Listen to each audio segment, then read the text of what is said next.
Hello, welcome back to Next Chapter Women and the meeting of the crew. We have Diane and Anne and me together today. We were previously, our previous episode has been about connection, and now we're going to talk about freedom and how the two intertwine or polar opposites. Because I think there's a lot to be said of that. Freedom may mean a lack of connection, or it may mean maintaining connections that we voluntarily want to do. So freedom is a very interesting topic, and um, I'm going to start with Chris Christopherson's song that Janis Joplin made very famous about freedom is just another word for nothing left to lose. And how does that fit in your concept of freedom? Where he continues to say, nothing ain't worth nothing, but it's free. So I'll leave it at that and invite Diane or Anne, whichever one of you would like to jump in and pick it up from there. I'd like to jump in and just on that point, freedom is when you've got nothing else to lose. And I thought, wow, that's exactly right. I've got nothing else to lose except myself. Mm. Over to you, Diane. Ooh, boy, we are really going deep here. Well, I don't have something that's really deep like that, but it's a feeling for me that's similar to connection, I guess. The similarity is that freedom to me means that I can say no and not feel guilty. I can say yes and not feel guilty. It's about the guilt part of what comes about with choices, I guess, to put that in kind of a nutshell, and to be able to speak without being apologetic unless I really do hurt somebody. And then, of course, I'm going to apologize once I know that I need to apologize. But that freedom to just speak and mess up. So back when we talked about connections, I said people will want to be connected with me even through the messy parts. So those parts that you do need to apologize, that's the messy part. But freedom is just the freedom to be me, however that is. And also the freedom part, it's not being chained. It's about being able to try something new. Again, to that unapologetic part, you can speak and you can also try new things without feeling that you can't. You have the freedom to give something a go. Yeah, actually, that's okay. Here's going even deeper in a way, which is the freedom to change myself if I need to. And what I've recognized with this, and partly what we talked about a few minutes ago, is that when I change, it's difficult for other people because they're not used to who is this person that I'm now interacting with. My connection now feels different to this person because very oftentimes what we look for in connection is we look for similarities. Because where there's something similar, where I have something, that we can base our values on, things like that, then that's when we can feel a connection with somebody.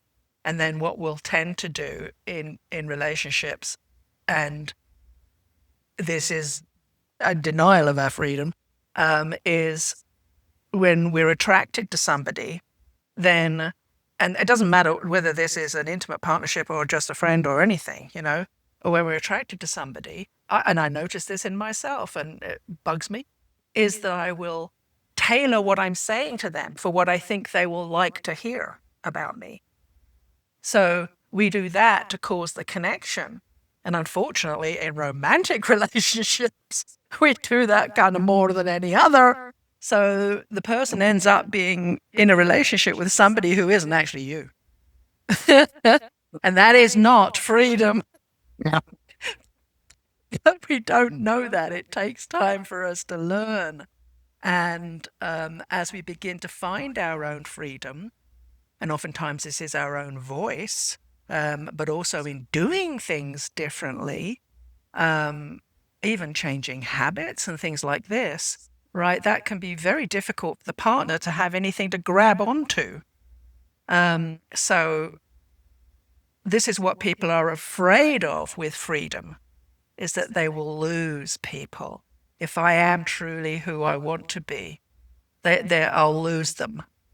Very oftentimes that goes as deep as they won't like me. If I'm really who I am, then people won't like me. That's a sad thing. But it's oftentimes what's underneath a lot of our denial of our own freedoms. The book learning and hearing you speak about that, I believe you, and I have nothing to argue about. Personally, ever since I was a little girl, I have never not felt free. So I don't know what that, I can only imagine what that is for people who don't, like, for example, need to change yourself so that you can express the freedom. I don't understand that because I have never, well, I do understand it, but I've never experienced that, having to change or wanting to change or be feeling not free, I guess is what I'm trying to say. I've always been free. Totally get it. What about you, Pen? Lots of stuff going on here, but I think one of the things that I interpret as freedom is to continue to be who I am and make choices. I'm basically an introvert, and I like my solitude, me and my dog, and a good book. And so I have the freedom to, when someone calls me, look at who's calling and say, nope, not now. I'm doing what I need for me. And I have the freedom to choose to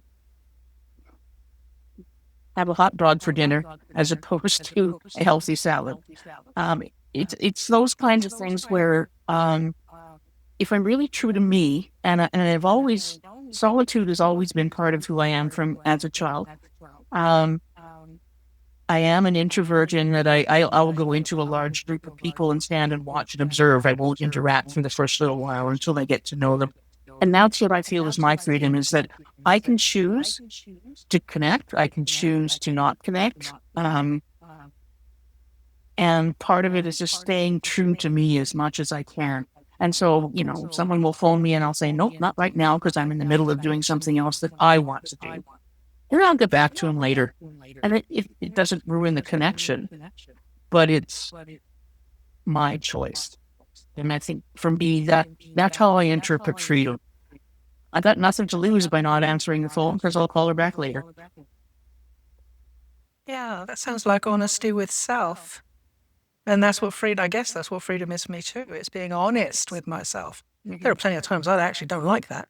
But, being honest with myself is number one in terms of freedom there, because how can I have freedom of choice without it?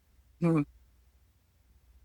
And so with what Diane said, what came up for me was, again, my childhood. I always thought I had a really good childhood. I had loving parents who, we certainly weren't rich, but I had everything that I could think of that I needed. Not necessarily designer jeans and stuff, but then I didn't need them. That kind of thing, right? However, one of the things that I've realized is I am the way I am in relationships. Valuing freedom as number one at the moment. That changes, but freedom number one at the moment. Because I was brought up, right, by old-fashioned parents. I'll call it old-fashioned, but I don't know. It's also part of personality stuff. And they believed in not giving in to my needs. So if I was not hungry, I was still made to eat. We had to finish up everything on the plate. If I were as a baby, if I was crying for whatever reason during the night, I was left to sleep. When I went to school, I wasn't allowed to play with the games that I wanted to play with because they were boys' games. In high school, I was not part of the in crowd, and therefore felt different. And that's how it was most of my working life. So I've grown up to feel always myself, my real self, my ego self, I guess, has grown up to be squished. So therefore, being who I am, expressing who I am, and having the freedom to be who I am without feeling put down, disrespected, ignored, is new for me. So that's probably why it's such a big thing for me. So I'm fascinated to listen to Diane, who you feel you've always had this freedom, and that's amazing to me. Yeah. It's nature versus nurture, isn't it? I guess so. Little of each. The nurture, I guess, to clarify, the nurture has a whole lot to do with the nature. I can certainly relate to the old-fashioned parents that, you eat what's on your plate, that's what's for dinner, and if you don't want it, too bad. It'll be for breakfast if you don't eat it for dinner. Correct. I never had that. Can't believe it. Wow. Yeah, I mean, very, very strict, and so I participated in school a whole lot, and did what. There was only 2 girls in the village I lived in that were my age, so I played all the boys' games because I wanted to play. But when I got into high school, I became one of the nerds, like the editor of the yearbook. In the chess club, I wasn't one of the popular kids, and I was quite happy with that. I think, what the heck, I don't care. And now, reflecting back on what I was saying earlier about if someone calls, and I said, well, no, I'm busy doing what I want to do, and that's my freedom, my choice. When I call them back, the first thing I do is apologize for not, there's that other part of it is, oh my God, I should have, and that wasn't what I did. I should have done something, so I apologize as the first statement when I call them back. And that doesn't really reflect on who I am. It's what I was brought up to do. You're polite. If someone speaks to you, you speak. You respect people who want to interact with you. And by not answering the phone and then phoning them back, my first response is to apologize. Doesn't sound very free, but it is part of the nature versus nurture thing. That's fascinating. And I want a different side of that coin, and then I'm asking you. So I also, I answer the phone, I would say 90% of the time, but there are those few times when I don't, and it's not because, it doesn't matter why, it's because I just can't answer the phone right that moment. And when I do call that person back, I don't call them back with the apology in mind, as Penn alluded to there, but I just simply say, sorry, didn't call you back. I was busy, or I don't have to I don't feel like I have to justify why. So I just say, sorry, I didn't get to you, or even I totally forgot to call you back, because that's Diane. That's exactly what happens. So it's a different dynamic than what Penn is speaking to. Anne? Yeah, I think what came up for me is partly it's our language, because I totally understand what you're saying, Penn. I love the fact that you can be so honest, Diane. That's brilliant. And that is freedom in my definition of freedom, about being just exactly who I am in any moment. But here's the thing. There's this thing called politeness and consideration for other people. And I was brought up to be considerate to other people. And I like to be considerate to other people, feels good. So I generally will be considerate to other people. And part of that consideration is politeness, which is somehow or other I've got in our society today.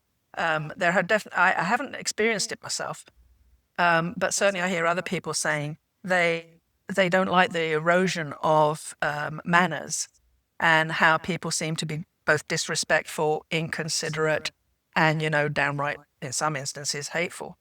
And so with me, I will apologize in the way Pen apologizes, not because I'm sorry, but because it's polite. Yes, those words, I'm sorry, mean The something. words. Yes. Yes. So I'm saying sorry. So I'm going to try and, I do try and be more honest in things like that. But to find a better words, right, rather than I'm sorry, because I'm not actually sorry as in feeling guilty or having to look at something myself that, I'm coming from a place of that I'm not admitting to, which often happens. But I'm just apologizing. Why do I even need to apologize? I mean, with my very best friends, I'll definitely say, and I have one friend who I said, sorry, you don't feel like talking right now. I'm already talked out with everybody. But I'll call you. Well, that was at least 3 weeks ago. She's on my mind that going, why didn't you call? And it's kind of, no, I'm not feeling like it right now. So there's that thing between connection and freedom. When I say the words, I'm sorry, like even my voice, and I truly, truly, truly I am sorry, or I don't say the words. If Yes. I'm just doing that, if I missed Pen's call and I don't call her back to the, hey, Pen, sorry, it's a different word. It's a different thing. You can hear it. It's just different. Right. True. And I had an instance once, and I would like to know your thoughts on this, was I led in business. I led a big group of people. I was in sales. And so my sales team was very important, and I was nurturing them as best I could. Anyway, this one time, this gentleman who I just loved him and his wife just unbelievably. And all of a sudden, this gentleman, like, he was obviously so angry at me that, like, he was just angry, but he wasn't coming out with the words. Like, I had no idea what this was all about. So obviously I had done something or said something in my freedom way of, being able to be myself that truly offended him and ticked him off. So I didn't know what to do with this other than and yes, in a way, I kind of wanted to know what it was that I had done, but I decided in my head that it didn't matter what I had done. It mattered that I had done. So I went to the drugstore and I bought a card that it says, I'm sorry. And then on the inside, it said, I'm really sorry, so-and-so. I put his name on the card. And I said, I apologize. And I just did my typical Diane with the happy face signature. And I gave it to him. And he got tears in his eyes. And he just looked at me and he said, okay. And that was it. It was over. Then we were friends again. The anger was gone. Whatever. I don't, to this day, know what I had done or said to make that a difference. And I've never had to do it again. But I have, phoned people and apologized. And, when I know I've messed up, I apologize. And I know what it was that I did. I still just apologize and I don't rehash what it was that I did. What do we think about that? That's beautiful in the freedom of not needing to know. I don't have that one.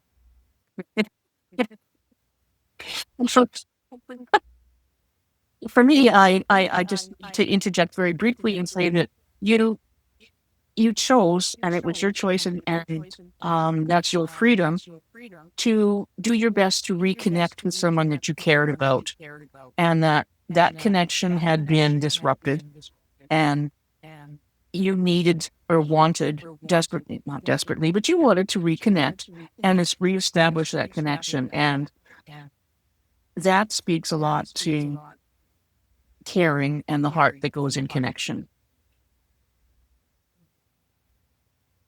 I think it comes for me from being with, sorry to interrupt, and but this won't be long, I promise.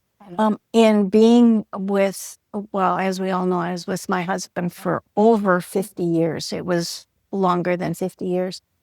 And I only ever in that whole almost 60 years heard him say to me, "I'm sorry," once. And it was only ever about part of, and whatever, just once. I never got that back.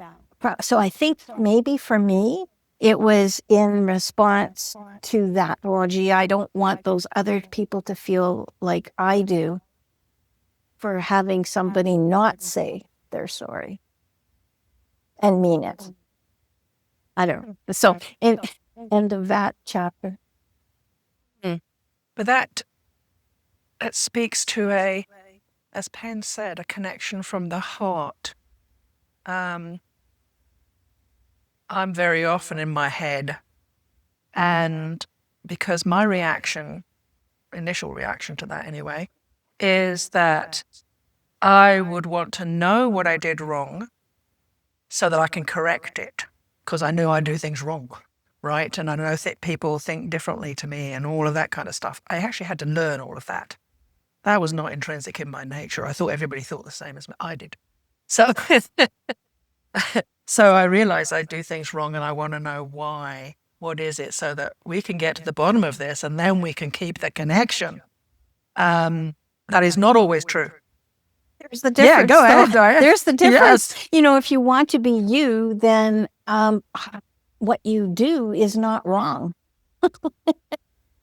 when you hurt somebody, it's not wrong. Like, wrong to me means illegal and you should go to jail. Okay. But again, choice of words, right? Right. So what you do is not wrong. It could maybe be different in the space of time. And for you, you want to know what that is so you can correct yourself. And for me, the difference is, okay, well, I might have messed up that time. It's not that I can ever take it back. I can't take it back. And it's not that I'll never do it again, because I'm me. I'm right. I don't know. Yeah. And I have to jump in here, and I hear what you're saying very clearly. And in my professional career, when there were challenges similar to what Diane explained, the first line I would come up with is, "Help me understand, what happened. Help me understand," as opposed to acknowledging I was wrong and I screwed up. But help me understand so that I can do it differently next time. And that sort of, I think, speaks to the freedom of having that open conversation and not walking away with, well, I don't know what I did, but what the hell. Yeah. And so, there's a few differences there, but I think that not wanting to repeat the same error or mistake or whatever it was in a conversation is something that probably reflects back to the respect that we spoke about earlier. Yeah. So this is a respect for self thing. But again, it's very interesting in the words, because wrong to me is just a mistake, right? So it's a mistake. So what mistake did I make? Because I obviously didn't mean to, right? Okay. This is a person that I care about. What have I thoughtlessly done that I didn't mean? And then if it is something, as Diane said, that it's okay, this is part of who I am and I can't promise not to do it again. Like, I'm not promising to call you every day because it's too much work, right? Is where I would want to get to. So, the intention is still getting back to that hurt. Don't want to hurt somebody, especially obviously somebody that I care about. but it also speaks again, if I'm thinking, because I go back to, I've had some traumatic experiences where a really good friend just stopped talking to me. And that was when I was, I don't know, about 15-ish, pretty impressionable. And I could never find out what happened. What did I do? What did I do? What did I say? So that's always been in the back of my mind. And then when my latest just walked out without me knowing what the hell had happened, then I went to the place where I figured I was wrong. Sorry, we got a... No, you're good. You're good? Okay. Yep. I can hear a fizzy thing going on. So I go to the place where I'm wrong, because if I'm not able to have the connection that I want, or things aren't working the way I want, then I'm wrong. So I need to find out what I'm doing wrong. Yeah. And that's not freedom for me. Freedom for me is knowing there is something I can change if I need to. Ew. Didn't think of that one. I think this might take the conversation a different way than what you intended to go to, but I think there might be a big difference between women and men with how this is dealt with in everyday life or even in close relationships. And I'm thinking back to I've had those times when I've apologized for things to both women and to men, but they were dealt with differently with the gentleman as it was with a female relationship. It's interesting. I think that's a whole nother kettle of way fish. Yes, and for me, what helps is, and actually, yes, this talking like this, this is what helps, because for me, because I get to hear. I mean, I can read a gazillion different books, but when you hear a human being talk about it, and you can actually drill down into it without that feeling of, gee, I shouldn't talk about that. This is really helpful. I wonder how many women don't realize that they need that kind of, or not need, they don't need anything, but could benefit from a conversation like this.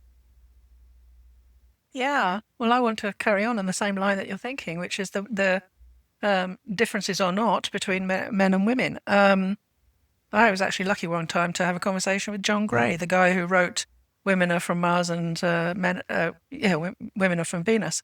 And this is part of the misconception that I had of myself. So what I was just talking about, which was about feeling I'm wrong, that's generally feminine. Yes. Than masculine. Again, it's stereotypical, and it's not, obviously not always true. And that's where I had to clarify some confusion of my own interpretation of myself, because based on my hobbies and work, I always thought I had a masculine brain. And I thought I had a masculine brain. And because of that, assumed various things about myself. Then when I started learning about myself, I learned that I am feminine, right? I am very feminine. And part of the problem that I had with people in life is that I was suppressing that feminine, and that felt completely inauthentic to me, because each time I tried to bring that out as a person who was the token female on the board, etc., that was extremely uncomfortable for me. And eventually I realized, hitting my head against the wall, is time to give that up. So it stopped. And then I became the more feminine me, which is actually the part of me that people connect with. But when I talked to John Gray and asked him, look, I'm confused, he said, oh no, you're one of those lucky people that have both. And of course, well, that's true for all of us, right? That's true for all of us. We try and make these distinctions, and they're not necessarily helpful, although they can be to try and initially understand things. But yes, there are definitely differences to the way men are brought up and women are brought up.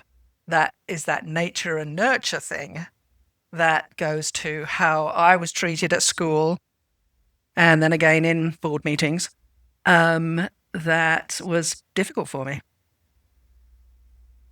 That's interesting, and I haven't read the book. I sort of voluntarily chose not to, but it brings up for me what are the definitions of femininity and masculinity, because I think we may all define it differently and understand it differently.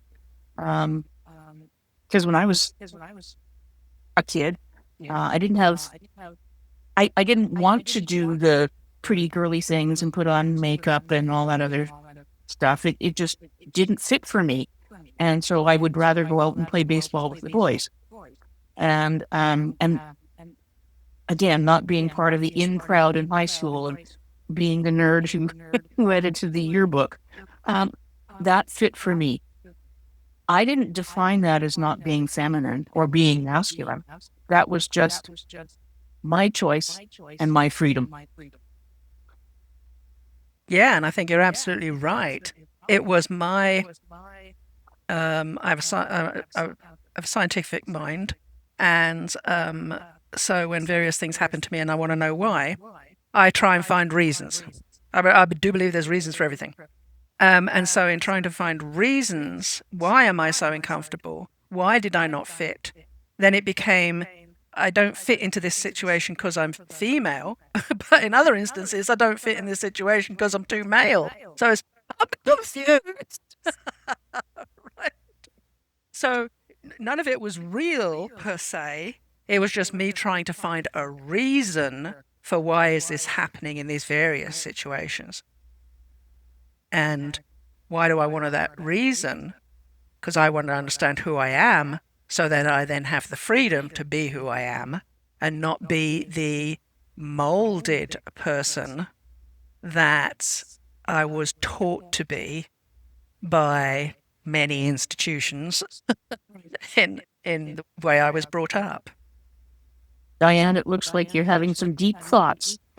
You could share. Diane always does, and the eyes go like this, and my face totally touch. Yes, I definitely do. And I'm not so sure that now is the time, to wing us out here and there and all over. I'm not sure. I think it's maybe like a door with a doorknob, and we're going to not close the door, we're going to open it up a crack.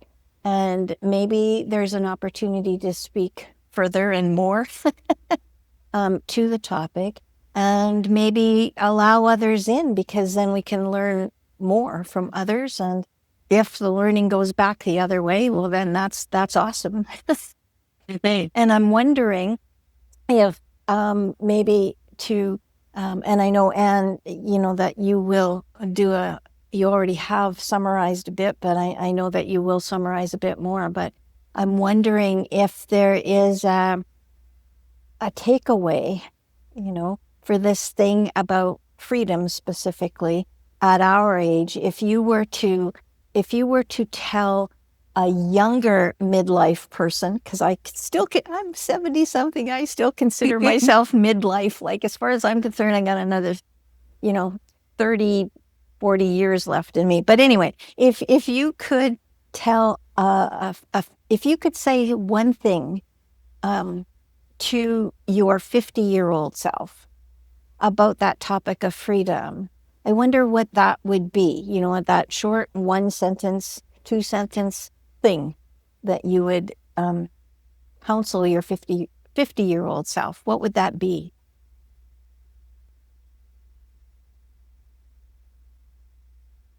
Pen, you're going to have to go first on this one. I'm reflecting back on 50. That was a while ago. And what I was doing at 50, other than work, I'm struggling with. But I still think that freedom can be defined as knowing yourself and acting on what you know. And it's a struggle at times, because, again, depending on the nature, the nurture, what we lived through earlier in life, being able to define who I am so that I can live freely is a challenge that a 50-year-old might want to take on. Yeah, I think, I mean, when I was 50, I was in the middle of all of this dilemma of things that I've been talking about. And, the first thing I would say to myself is, it's okay, it's going to be okay.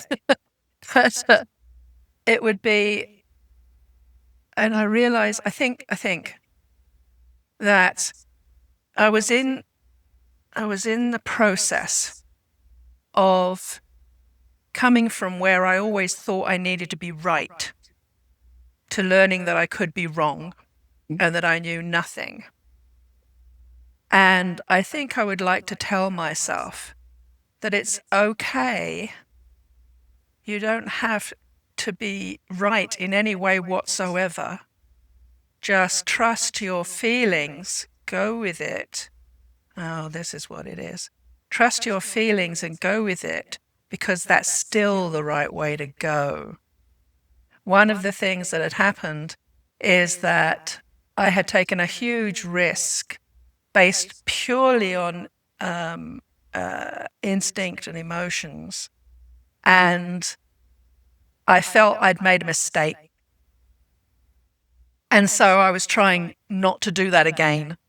And of course, looking back on that and telling my 50-year-old self, no, that wasn't a mistake. It was just the learnings along the way. And to be okay with that. I think it's that. Just the freedom to be who you are and not have to try and fix yourself, right? I'd given up fixing other people at that time. But that's, that's still okay. Just be. And that's what freedom truly is.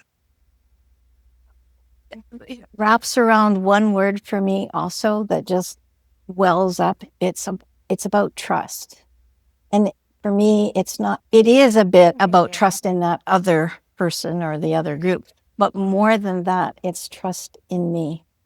And at that 50-year-old age, you've lived long enough that you should be able to trust in yourself with a little bit of questioning. I mean, we all question ourselves, but it's the trust. Just trust in yourself, and then it allows you to be you. And that is the authentic self that other people can trust in. Mm-hmm. Bang on. Well, authenticity is a key word in what you've just said. And learning what the authentic self is. By 50, you may or may not have figured that out. But by this stage, I would hope that if I was again advising my 50-year-old self, it was, who is the authentic you? And live that person. With that, maybe that's a good time to bring this session to a close. I'm sure there will be more. And if you're listening in today on YouTube or on a recording of this session, we invite you to participate. You can start by participating in the comments. I mean, just give us a simple thought, something that came up for you during this chat. Thinking back to one of our previous sessions on connection and how the two, connection and freedom, how those two things can relate.